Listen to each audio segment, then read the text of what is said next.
ഈ യാഥാർത്ഥ്യം പ്രിയപ്പെട്ട സഹോദരങ്ങളെ നമ്മൾ അറിയണം. നിങ്ങൾ ഗൾഫിൽ പോയി അധ്വാനിച്ചു, ഇവിടെയൊക്കെ പണം അയച്ചു. ഞങ്ങൾ അതുകൊണ്ട് കുറച്ച് ദൂർത്ത് കളിച്ചു. നിങ്ങൾ ആ ദൂർത്തിനെ അനുകൂലിക്കുകയും ചെയ്തു. ഞങ്ങൾ അതുകൊണ്ട് കുറച്ച് ദൂർത്ത് കളിച്ചു. ഞങ്ങൾക്ക് ദൂർത്ത് കളിക്കാം. എന്തുകൊണ്ട്? അധ്വാനിച്ചത് ഞങ്ങളല്ല.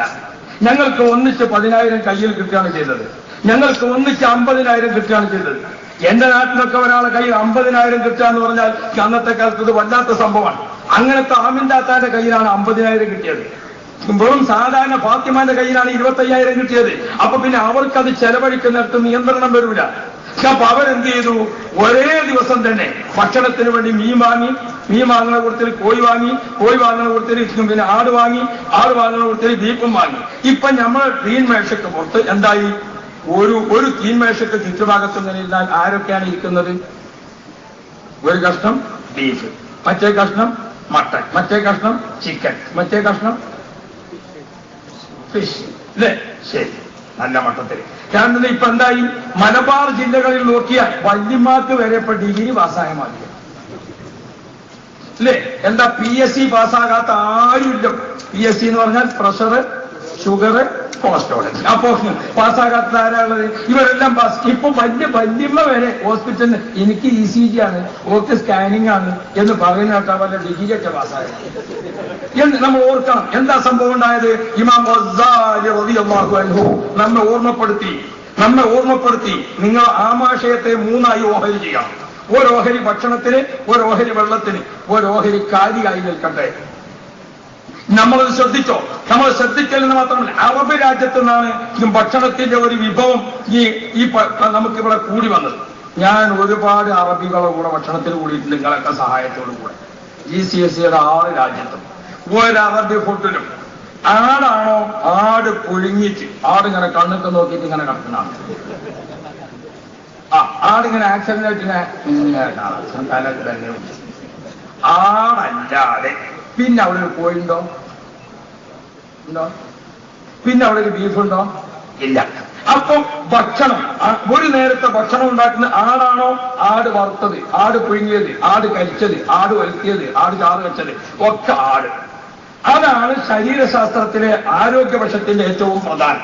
നമ്മുടെ ആമാശയത്തിലേക്ക് നമ്മൾ കൊടുക്കാൻ ഒരുങ്ങി എന്താ ചെയ്യുക? നമ്മൾ മനസ്സിലാക്കുമ്പോൾ പ്രവാസി സുഹൃത്തുക്കൾ ഒന്ന് ശ്രദ്ധിച്ചാൽ നമ്മുടെ കുടുംബത്തിന്റെ ആരോഗ്യം സംരക്ഷിക്കുന്നത് ഭക്ഷണത്തിന്റെ ദൂർത്ത് കുറച്ചേ പറ്റൂ. നിങ്ങൾ നോക്കണം. എന്താണ് നമ്മുടെ ആമാശയം? ഒരു മാംസ കഷ്ണം, ഉദാഹരണം പറയും, ഒരു മാംസത്തിന്റെ കഷ്ണം നമ്മൾ വിസ്മയം കൂട്ടിയാണ് കഴിച്ചു. ആ കഷ്ണം താഴോട്ടാണ് പോകുമ്പോ ഇവിടുന്നാണ് ചെല്ലണതോടുകൂടെ 34 ആളാണ് അത് പിടിക്കാൻ കാത്തു നിൽക്കുന്നത്. അതായത് നമ്മുടെ ശരീരത്തിൽ ഈ മാംസ കഷ്ണത്തിൽ നിന്ന് രക്തത്തിലേക്ക്, മാംസത്തിലേക്ക്, മജ്ജയിലേക്ക്, നീരിലേക്ക്, കഫത്തിലേക്ക്, എല്ലാറ്റിലേക്കും ഇതിൽ നിന്ന് കിട്ടണം. അതിന് ഓരോരുത്തരും അതിനിങ്ങനെ റെഡിയായിട്ട് നിൽക്കാൻ, അതിങ്ങനെ വരുന്നത് കാണുമ്പോൾ പിടിക്കാൻ വേണ്ടി ഇങ്ങനെ നിൽക്കാൻ. ശരി, ഓരൊക്കെ റെഡിയായിട്ട് നിന്നു. അപ്പൊ മട്ടനെ പിടിക്കാൻ വേണ്ടിയിട്ട് കാത്തു നിൽക്കുമ്പോഴാണ് അടുത്ത കഷ്ണം വേറുന്നവർ കാണുന്നത്. അതേതാ? അത് ചിക്കനാണ്. ചിക്കനും മട്ടനും കൂടി ഇങ്ങനെ വരുന്നത് കണ്ടപ്പം ഈ കാത്തു നിൽക്കുന്ന ആൾക്കാർ ഗിയറൊന്ന് മാറ്റി കയറ്റവും വളവും കൂടിയാണ് വരുന്നത് എന്നുള്ള രീതിയിൽ ഓരോന്ന് ഒരുങ്ങി. ഏതായാലും ഒന്ന് പോകുന്നത് അല്ലാഹ്. അതിനെങ്ങനെ പിടിക്കാൻ സർവായുധ സമ്പന്നരായി ഒരു കാത്തു നിൽക്കുമ്പോഴാണ് അടുത്ത കഷ്ണം വരുന്നത്. അതേതാ? അത് ബീഫാണ്. പടച്ചോനെ, ടണലിന് വണ്ടി കുടുങ്ങി, കൂട്ടിമുട്ടി. പിന്നത്തെ വണ്ടി പിന്നെ വന്നു. അപ്പോഴാണ് ആദ്യം കൂട്ടിമുട്ടിയ വണ്ടിയിൽ നിന്ന് കൂട്ടക്കരച്ചിൽ. ഇനിങ്ങോട്ട് ആരും വരില്ലോ എന്നുള്ള അർത്ഥത്തിൽ എന്ന മാതിരി ആമാശയത്തിന് ഒരു കരച്ചിൽ ഇങ്ങോട്ട് പുറത്തേക്ക് വിട്ടു. ഇനി ഇങ്ങോട്ട് ഒരാളെ വിടല്ലേ, ഇവിടെ ആകെ സ്തംഭനാവസ്ഥയിലാണ്. അപ്പൊ നമ്മളെ വക ഒരു ചെമ്മീനും കൂടി. ഇതെന്ത് ചെയ്തു? നമ്മുടെ ആമാശയത്തിൽ ഇതെല്ലാം കൂടിയിട്ട് അവിടെ കലക്കസമാവാത്തിയായി. ദൂർത്ത് ഭക്ഷണം കൊണ്ട് കളിച്ചു. അറബ് രാജ്യത്ത് ഇങ്ങനത്തെ ഭക്ഷണമില്ല എന്നെന്തുകൊണ്ട് നമ്മൾ പറയുന്നില്ലല്ലോ? അറബ് രാജ്യത്തിന് കുറച്ച് സമ്പാദ്യം കിട്ടിയത് അതുകൊണ്ട് ഭക്ഷണത്തിന്റെ ഒരു ദൂർത്ത് കളിച്ചു. നമ്മൾ ഒരു കല്യാണ സഭയിൽ ചെന്നപ്പോൾ 44 ഇനം ഭക്ഷണം, 44 ഇനം ഭക്ഷണം ഒരൊറ്റ മേശപ്പുറത്ത്. പ്രിയപ്പെട്ട സഹോദരൻ, ഇതിന് കഴിച്ചിട്ട് ഇപ്പൊ എന്താ സംഭവിക്കണത്? ഒരു ലേശം അവിടെ ഒഴിവാക്കിയിടണമെന്ന് നമ്മൾ പറഞ്ഞല്ലോ. അത് നിങ്ങൾക്ക് മനസ്സിലാക്കണം. നമ്മൾ ചെറിയ റോഡ്, ഒരു ലോറി അവിടെ നിന്ന് ഇങ്ങോട്ടും വന്ന് ബസ് ഇവിടുന്ന് അങ്ങോട്ടും പോയി, സൈഡില്ലാതെ ആയപ്പോ പിന്നെ എന്ത് ചെയ്യണം? ഡ്രൈവർ ഒന്ന് നോക്കി ബാക്കിൽ ഒരു വീടിന്റെ ഗേറ്റിന്റെ അടുത്ത് കുറച്ച് വീതിയുള്ള സ്ഥലമുണ്ട്. അപ്പൊ ആ വണ്ടി ഒന്നിങ്ങനെ റിവേഴ്സ് എടുത്തിട്ട് കൊടുത്തപ്പം മറ്റേ വണ്ടിക്ക് ഇതിനാണ് പോകാൻ പറ്റി. ഇതിനാണ് ഇമാം ഗസാലി തങ്ങൾ പറഞ്ഞത്, ഇവരെല്ലാം കൂടി സംഘടന ഉണ്ടാക്കുമ്പോൾ ഒന്ന് സൈഡ് എടുത്ത് പോകാൻ കുറച്ച് സ്ഥലം അവിടെ വേണം കേട്ടോ. അത് നമ്മൾ ബാക്കി വെച്ചോ? വെച്ചില്ല. പിന്നെ ഈ ചെന്നതൊക്കെ കൂടെ ഉണ്ടല്ലോ, ഈ ചെന്നതൊക്കെ കൂടെ പടങ്ങൾക്ക് തടിച്ചു കൂടിയപ്പം ഇത് പിന്നെ ഈ വേസ്റ്റ് എവിടെക്കെങ്കിലും ഒഴിവാക്കണ്ട. നമ്മളെ കോഴിപ്പാടശാലും ചാക്ക് കെട്ടിയിട്ട് റോഡ് സൈഡിലിട്ട് വേസ്റ്റ് എണ്ണ മാതിരി നമ്മൾ ആമാശയൊക്കെ പാടെ ഓരൊക്കെ പാടെ കൂടിയിട്ട് എവിടേക്കെങ്കിലും വിടണ്ടേ. അങ്ങനെ കുറച്ച് ചന്തി വെക്കും, കുറച്ച് പള്ളം വെക്കും, കുറച്ച് അവിടേക്ക് വെക്കും. ഇപ്പൊ നോക്കുമ്പോഴോ ഡോക്ടറെ എത്തി എന്ന് നോക്കുമ്പോൾ മുട്ടും കാലിന് തേമാനം പിന്നെ പല്ലിനാണ് വേണ്ടത്. ഇപ്പൊ നോക്കാം എന്താ കാരണം, നമ്മളെ കാലാകുന്ന പില്ലറിന് എത്ര MM കമ്പിയാണെന്ന് നോക്കാം. ഈ എല്ലി എത്ര MM ആണ്? ഇതിനനുസരിച്ചല്ലേ ഇതിന് വെയിറ്റ് കൊടുക്കാൻ പറ്റുള്ളൂ. അതിനപ്പുറം വന്നു. അപ്പുറം വന്നപ്പോൾ നമുക്ക് പടച്ചവനോട് നമ്മൾ ദുആ ചെയ്യാം. എന്താ ദ്വാരക്കുന്നത്? അല്ലാഹുമ്മ ഹ്ദിനാ ഫീമൻ ഹദൈത്, സ്വർഗത്തിലേക്ക് വരി നിൽക്കുന്ന കൂട്ടത്തിൽ ഞങ്ങളെയും വരി നിർത്തണേ അല്ലാഹ്. രണ്ടാമത്തെ ദുആ എന്താ? അത് സാധിക്കണമെങ്കിൽ ഇബാദത്ത് ചെയ്യണം. ഇബാദത്തിൽ ഏറ്റവും പ്രധാനം ഫഅഇന്നീനി ബികസറത്തി സുജൂദ്, അധികമായി സുജൂദ് കൊണ്ട് എന്നെ സഹായിക്കണേ റസൂലുള്ളാഹ്. അവൾ എന്താ ഓർമ്മപ്പെടുത്തുന്നത്? പടച്ചവനോട് ആഫിയത്തിന് തകർക്കാൻ. ആ ആഫിയത്തിന് തകർക്കുമ്പോൾ ഏറ്റവും പ്രധാനം സുജൂദ് ചെയ്യല. ഭക്ഷണം കഴിച്ചിട്ട് വീർപ്പ് മുട്ടിയപ്പോൾ സുജൂദ് നടക്കുന്നുണ്ടോ? ഈ അവസ്ഥക്ക് മാറ്റം വരണ്ടേ? ഭക്ഷണത്തിന്റെ ദൂർത്ത് കുറക്കുന്നത്. ഒരു മാസം നിങ്ങൾ ലീവിന് വന്നിട്ട് വീട്ടിൽ നിൽക്കുമ്പോൾ റേഷനിങ് നല്ല പോലെ ഏർപ്പെടുത്തിയിട്ടേ പറ്റുള്ളൂ. നിങ്ങളാണ് അധ്വാനിക്കുന്നത്. പൈസന്റെ വില നിങ്ങൾക്കാണ് അറിയാം. നിങ്ങൾ ഇങ്ങോട്ട് അയച്ചു തന്ന പണം കൊണ്ട് ചെലവാക്കുന്ന ഏർപ്പാടാണ് എനിക്കുള്ളത്. ഇനി വേറൊരു കാര്യങ്ങളോട് പറഞ്ഞു, നിങ്ങളൊരു ഫീലിംഗ് ആവില്ലെങ്കിൽ ഞാൻ പറഞ്ഞുതരാം. നിങ്ങളോട് കൂടെ ആർക്കും ഇഷ്ടമല്ല. അത് വേറെ അറിയുന്നത് അള്ളാഹു തആല ഖൈർ തരട്ടെ. നിങ്ങൾ ഫീലിംഗ് ആകണ്ടാന്ന് ഞാൻ ആദ്യം പറഞ്ഞിട്ടുണ്ട്. എന്താ സംഗതി? മുസ്തഫ ഉസ്താദ് നമ്മളെ സ്നേഹിതനാണ്. ഞങ്ങൾ തമ്മിൽ പറഞ്ഞാൽ പിന്നെ ഒരു പ്രശ്നമൊന്നുമില്ല. മൂപ്പരിപ്പോ ഗൾഫിൽ നിന്ന് വന്നിട്ട് പുറത്തെ കൊലായിൽ ഇങ്ങനെ ഇരിക്കുകയാണ്. അപ്പോഴാണ് മീൻകാരൻ വരുന്നത്. മീൻകാരന്റെ വണ്ടി വന്നിട്ട് അപ്പൊ മൂപ്പര് എന്താ മീന് മത്തി. എന്താ വില?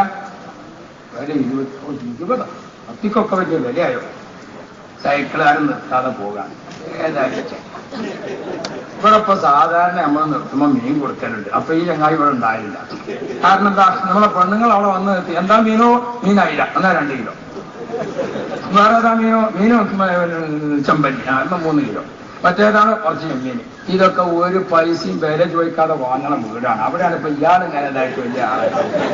ഒരൊറ്റ മീൻകാർക്കുന്നതോട് ഇഷ്ടമല്ല. നിങ്ങളെ ദൂരമാണ്. ഒരൊറ്റ പാലാർക്കുന്നതോട് ഇഷ്ടമല്ല. നിങ്ങളിപ്പോ വന്നിങ്ങനെ ഇങ്ങനെ ഇരുന്നിട്ട് പാലിനെന്താ വില? പാലിപ്പോ ലിറ്ററിന് 20 ആവും. അര മതി. നമ്മൾ 3 ലിറ്റർ വാങ്ങിനോട്ട് ഇയാൾ വന്ന് നോക്കുമ്പോ പിന്നെ ഒരു പാലാർക്കുന്നതോട് ഇഷ്ടമല്ല. നിങ്ങൾ വീടറിയോ? അപ്പൊ നമ്മൾ ഓർമ്മിക്കണം. ഇന്നാളൊരു തുണിഷാപ്പിന് ഞാൻ അനുഭവിച്ചതാണ്. ഒരു സ്ത്രീ ഓളിങ്ങനെ ഓരോന്നിനും വില ചോദിച്ചപ്പോ സെയിൽസ്മാൻ ചോദിച്ചു, നിങ്ങൾ ഗൾഫിലായിരുന്നോ നിങ്ങളോട്? കാരണം അവിടെയുള്ളത് തർക്കിച്ച് വാങ്ങരുത്. അപ്പൊ അധ്വാനിക്കുന്നത് നിങ്ങളാണ്. റേഷനിങ് നടത്തണോ? കൺട്രോൾ ചെയ്യണോ? അയക്കുന്നിടത്ത് കുറക്കണം. നമ്മുടെ വീട്ടിൽ ഭക്ഷണത്തിന്റെ ഇനി വസ്ത്രത്തിന്റെ ഏത് ഈയുടെ ഒരു സ്നേഹിതൻ എന്നെ വിളിച്ചു, ഉസ്താദെ നിങ്ങൾ സ്ഥാപനത്തിൽ പെൺകുട്ടികൾ പഠിക്കുന്നുണ്ടോ? അപ്പൊ എന്തേന്ന് ചോദിച്ചു.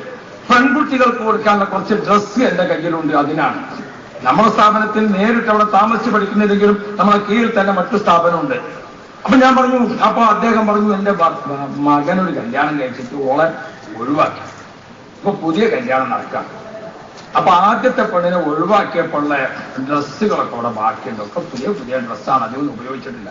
6 മാസേ ഒരുമിച്ച് താമസിച്ചിട്ടുള്ളൂ. 5 മാസം ഒരുമിച്ച് നിന്നു, 1 മാസം തെറ്റി നിന്നു. അപ്പൊ ഞാൻ പറഞ്ഞു, ഒരു സ്ഥാപനത്തിൽ കൊടുക്കാകുമ്പോൾ ഒരു ബാച്ചിന് പൂർത്തിയാക്കി കൊടുക്കാനുണ്ടാവണം. ഒരു ബാച്ചിന് +1 കൊടുക്കാൻ വെച്ചാൽ +1 മുഴുവൻ കൊടുക്കാനാണ്. അല്ലാതെ ഒരു കുട്ടി കൊടുത്ത മറ്റേ കിട്ടാൻ ഞാൻ പറ്റില്ല. അപ്പൊ ഇദ്ദേഹം ചോദിച്ചു, എത്ര കുട്ടികളുണ്ടാവും? ഞാൻ പറഞ്ഞു, അവിടെ +2 40 കുട്ടികൾ പഠിക്കുന്നുണ്ട്. അപ്പൊ ഇദ്ദേഹം പറഞ്ഞു, 90 ജോഡി ഡ്രസ്സുണ്ട്. ഇന്നാലില്ലായി ചെല്ലാതെ നിങ്ങൾ ചിരിക്കുകയാണ് ചെയ്തത്. നിങ്ങൾ ആലോചിച്ച് നോക്കാം. 5 മാസം ഭാര്യ ഭർത്താവായി ജീവിച്ച ഒരു വീട്ടിൽ ഒരു പെണ്ണിന് വാങ്ങിക്കൊടുത്തിക്കുന്ന ഡ്രസ്സ് ജോഡി എത്ര? 90 ജോഡി. എന്നിട്ട് നമ്മക്ക് ചെറിയൊരു ബുദ്ധിമുട്ട് വന്നപ്പോഴൊക്കെ നമുക്ക് വിഷമായില്ലേ? പ്രിയപ്പെട്ട സുഹൃത്തുക്കളെ, ഒരു വിഷമവുമില്ല, ഒരു പ്രയാസവുമില്ല. യുരീദുല്ലാഹു ബിക്കുമുൽ യുസ്റ വലാ യുരീദു ബിക്കുമുൽ ഉസ്റ. ഖുർആൻ ഓർമ്മപ്പെടുത്തിയിട്ടുണ്ട്. അള്ളാഹു നിങ്ങൾക്ക് ക്ഷേമമാണ് ഉദ്ദേശിക്കുന്നത്, സന്തോഷമാണ് ഉദ്ദേശിക്കുന്നത്, ഞെരുക്കമല്ല, ബുദ്ധിമുട്ടല്ല. അള്ളാഹു തആല പ്രഖ്യാപിച്ചിട്ടുണ്ട്. മാത്രമോ അള്ളാഹിന്റെ ഖുർആൻ നമ്മൾ ഓർമ്മപ്പെടുത്തിയല്ലോ.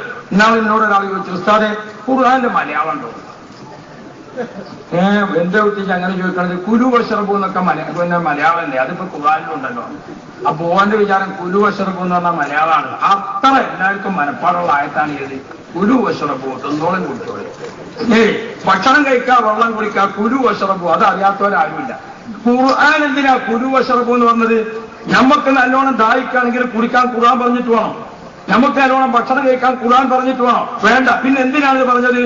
കുലു വശ്റബു, ഭക്ഷണം കഴിക്കുക, വെള്ളം കുടിക്കുക, വലാ തുസ്രിഫു. ആ നിയമം പറയാനാണ് കുലു വശ്റബു എന്ന് തുടങ്ങിയത്. വലാ തുസ്രിഫു, ദൂർത്ത് കളിക്കരുതേ. വലാ തുസ്രിഫു, അമിതമാകരുതേ. വസ്ത്രത്തിലും ഭക്ഷണത്തിലും ഞാൻ ഒരർത്ഥത്തിൽ മോഡി സാറിന്റെ കൂടെ നിൽക്കുന്നു. അല്ല, മജ്മഅ നടത്തിക്കൊണ്ടുപോകാൻ അങ്ങേയറ്റത്തെ ദാരിദ്ര്യം ബുദ്ധിമുട്ടും ഒക്കെ ഉണ്ട്, അവിടെ ഒന്ന് ചേലാകട്ടെ. ഞാനിത് വെറുതെ പറയുന്നതല്ല. കുറച്ചു കാലം നമ്മൾ എന്ത് ചെയ്തിട്ടുണ്ട്? സുഖത്തിന്റെ പറുദീസയിൽ ജീവിച്ചിട്ടുണ്ട്. പറുദീസയിൽ ജീവിച്ചിട്ടുണ്ട്. ഇപ്പൊ ഈ മാസം നമ്മളെ മജ്മഅ ഉസ്താദുമാർക്കൊക്കെ 10,000 രൂപയാണ് ശമ്പളം.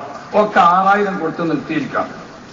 അതുപോലെ വീട് പട്ടിണിയാകേണ്ടെന്ന് വിചാരിച്ചു. ഞാൻ ഇത് കഥ പറയല്ല, ബാക്കി 4,000 കൊടുക്കാൻ ഇല്ലാത്തത് കൊണ്ടാണ് കൊടുക്കാത്തത്. എവിടെയും ഇല്ല. നിങ്ങളോട് ആരോടും കടം ചോദിച്ചാൽ കിട്ടാനില്ല.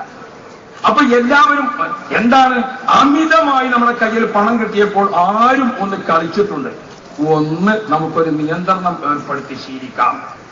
നാളേക്ക് വേണ്ടി, മറ്റന്നാളേക്ക് വേണ്ടി. ഭക്ഷണത്തിൽ നമ്മൾ ശ്രദ്ധിക്കുന്നില്ല, വസ്ത്രത്തിൽ നമ്മൾ ശ്രദ്ധിക്കുന്നില്ല, ചെരുപ്പ് കുത്തിയ നാട്ടിൽ എവിടെയും കാണുന്നില്ല, കുട തുന്നുന്ന ആള് നാട്ടിലെവിടെയും കാണുന്നില്ല. എന്തുകൊണ്ട്? ഒരു കുടന്റെ ബില്ല് ചെറുതായിട്ട് പൊട്ടിയാൽ അത് വയ്ക്കും. ഒരു ചെരുപ്പിന്റെ വള്ളി ചെറുതായിട്ടൊന്ന് ഓട്ടയായാൽ അത് ഉപേക്ഷിച്ചു. ചെരുപ്പ് കുത്തി അവിടെ, കൊണ നന്നാക്കുന്ന ആളവിടെ, ആരെയും കാണുന്നില്ല. ഇതൊക്കെ നമ്മളെ ദൂർത്താണ്. ഈ ദൂർത്തിന് ഇപ്പൊ നമുക്ക് കയ്യിൽ കിട്ടാത്തത് കൊണ്ട് പടച്ചോനെ തെറ്റിയാൽ, ഈ ദൂർത്തിന് നമ്മളെ കയ്യിലൊന്നും കിട്ടാത്തത് കൊണ്ട് ഇപ്പൊ മോഡി തെറ്റിയാൽ, മോഡിനെ അള്ളതിന്റെ അടിയിൽ ഇറക്കി നിർത്തിയതേ ഉള്ളൂ. അള്ളാഹു മുസീബത്ത് നീക്കി തരട്ടെ. അത് നമുക്ക് വേറെ വായിക്കാം. അപ്പൊ പ്രിയപ്പെട്ട സഹോദരന്മാരെ, ഓർക്കണ്ടേ, നമ്മൾ ഹബീബായ മുഹമ്മദ് മുസ്തഫ. എന്നാൽ നമ്മൾ പറഞ്ഞ സാധനങ്ങൾ നമ്മൾ വല്ലതും സ്വീകരിക്കുന്നുണ്ടോ? നമ്മൾ നട്ടുപിടിപ്പിക്കാൻ പറഞ്ഞ മരത്തിലേക്ക് വരാം. നമ്മുടെ വീട്ടിൽ ഒരു പ്ലാവെങ്കിലും നിർബന്ധമാണ്.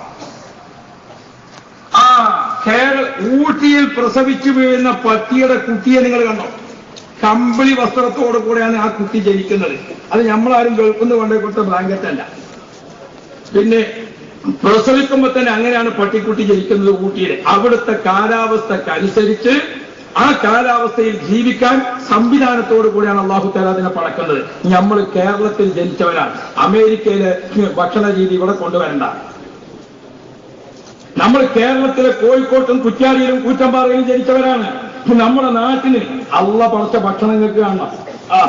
യാ റബ്ബ്, നമ്മളെ വീട്ടിലുള്ള ഒരു പ്ലാവ്, ആ പ്ലാവിനെ അള്ളാഹു തആല വെച്ചിരിക്കുന്നതാണ് നിങ്ങൾ.